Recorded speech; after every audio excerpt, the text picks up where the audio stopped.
Malapit na ngang masira itong mga gulay na galing ko sa Baguio, kaya naman kailangan ko na nga itong lutuin. Yung iba nga ay binawasan na dito ni mama dahil nga ako ay nasa layasan pa, ay sayang naman daw kung masisira. Hindi ko na nga sasabihin sa inyo mga mare kung ano nga ang aking lulutuin at hulaan nyo na nga laang. Bali, mayroon nga pala ako ditong cauliflower, pechay Baguio, mayroon din ako ditong 2 piraso ng carrots at meron ding sayote. At syempre, hindi nga pwedeng mawala itong repolyo at meron nga din ako ditong chicharon. Hindi nga yan lahat talagang galing sa Baguio dahil yung iba nga dyan ay dito ko na nga lang sa Lopez pinabili kay ate. Dahil gusto ko nga magluto ng chop suey at gusto ko nga ay marami nga yung gulay na isasahog ko. Inuna ko na nga itong cauliflower dahil ilang araw na nga talaga itong nandito sa bahay at kung makikita nyo nga ay talagang nagkaroon na nga siya ng itim-itim. Pero goods na goods pa nga talaga yan mga mare at hindi pa nga yan sira. Maliit na nga yung pechay Baguio ko dito dahil binawasan na nga ito nila mama at hindi ko nga alam kung saan nga nila inilaho. Hiniwa ko nga lang ito sa 4 dahil malalaking hiwa nga ang kailangan natin. Isununod ko na nga itong mga repolyo at itong isang buong ito ay isasahog ko na lahat. Hirap na hirap pa nga ako sa pagagayat nito dahil nga itong kutsilyo namin ay tumatagilid nga yung talim. Dahil ito naman talaga ay gunting at hindi nga kutsilyo.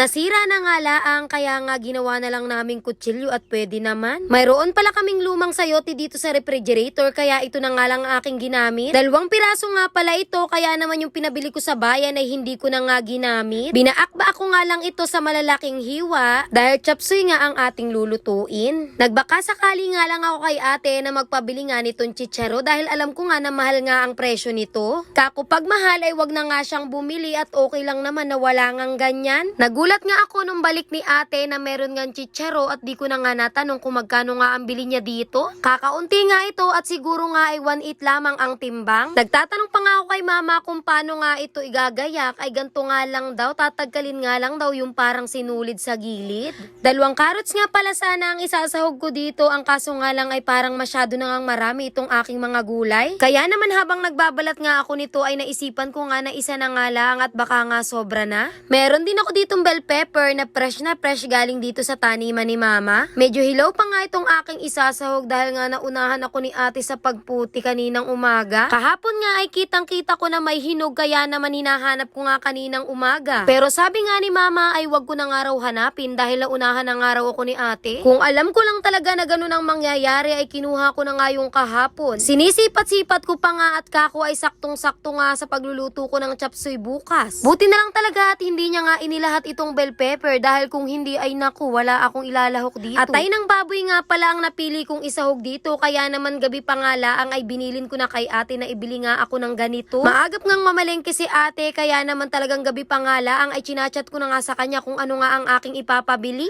Pagkatapos kong magayat ay diniretso ko na nga dito sa lababo para mahugasan at pagkatapos ay naglagay nga ako ng 1 pirasong kalamansi pang alis ng lansa. Akala ko nga ay nagayat ko na ang lahat ng aking sangkap na gagamitin kaya nga pumasok na ako dito sa loob para makapagluto. Subalit mag-uumpisa na ako ay wala pa nga pala akong nagagayat na sibuyas at bawang. Kaya naman agad-agad ay kumuha ako ng 2 piraso ng sibuyas at 4 na piraso nitong bawang. Ginayat ko lamang ito ng maayos at pagkatapos ay kinuha ko na nga itong kawali na aking paglulutuan. Nung uminit na yung kawali ay naglagay na nga ako ng kaunting langis at pagkatapos ay sinabay ko nang ilagay itong mga sibuyas at bawang. Inintay ko lang lumabas ang aroma nitong ating sibuyas at bawang at pagkatapos ay inilagay ko na nga rin itong mga gulay na sa tingin ko ay matagal ngang maluto. Naglagay din ako dito ng 1 piraso ng Knorr cubes at naglagay rin ako ng 1 pack ng oyster sauce. Naglagay din ako ng kaunting paminta at kaunting betsin at pagkatapos ay naglagay ng 1 baso ng tubig. Ibang-iba talaga ang atake kapag naglalagay ng Knorr cubes, mga mare. Dahil yung tipong masarap na ay lalo pang sumasarap. Nung kumulo na, inilagay ko na nga rin pala itong mga cauliflower at hinalo ko nga lang ito ng bahagya. Naglagay na din ako dito ng kaunting asin at mamaya ko na nga lang dadagdagan kapag kulang dahil madali lang namang magdagdag. Sinunod ka na rin ilagay itong mga chicharo at itong mga bell pepper. Sa mga oras na ito ay napakasarap na nga niyang tignan dahil nga napakakulay. Ano pa kaya mamaya kapag talagang luto na siya at kumpleto na yung ating mga sangka. Habang iniintay kong kumulo yung ating nakasalang ay kumuha na nga ako nitong cornstarch at naglagay nga ako ng kaunting tubig. Ito nga ang gagawin nating pampalapot dito sa ating nilulutong chop suey. Bago ko nga ilagay yung ating mga panghuling gulay ay inilagay ko na nga agad itong ating pampalapot dahil nga madali nga laang yung maluto. Nung nahalo ko na ng maayos ay inilagay ko na nga itong ating mga pechay Baguio at pati na nga rin itong ating mga repolyo. Medyo nahirapan pa nga ako sa paghahalo nitong ating niluluto dahil nga punong-puno nga itong ating kawali at medyo maliit nga itong aking napaglutuan. Pero sa una nga lang yan mahirap at kapag naluto na nga itong mga repolyo ay kukupis na rin naman yan. Nagtataka pa nga ako dito kung bakit nga nagkameron ng green peas dito sa aking niluluto ay wala naman akong inilagay. Tinanong ko pa nga kay mama kung sa chicharu ba nang gagaling yung green peas. Doon nga raw nang gagaling, kaya pala kako ay nagkaroon nga ng green peas dito sa aking niluluto. Atay ng baboy nga pala ang lahok nitong aking chop suey. At sinadya ko talaga na sa huli ko nga ito ilagay dahil ang gusto ko ay half cook lamang ito. Tumitigas kasi ang atay ng baboy kapag nasosobrahan ng luto. Bigla ko ang naalala yung unang luto ko ng chop suey na nalagyan ko nga ng toyo. Nakalimutan ko nga na hindi pala nilalagyan ng toyo ang chop suey nung mga araw na yun, kaya naman hindi na nga nagmukhang chop suey yung aking niluto at nagmukha na nga lang ginisang gulay.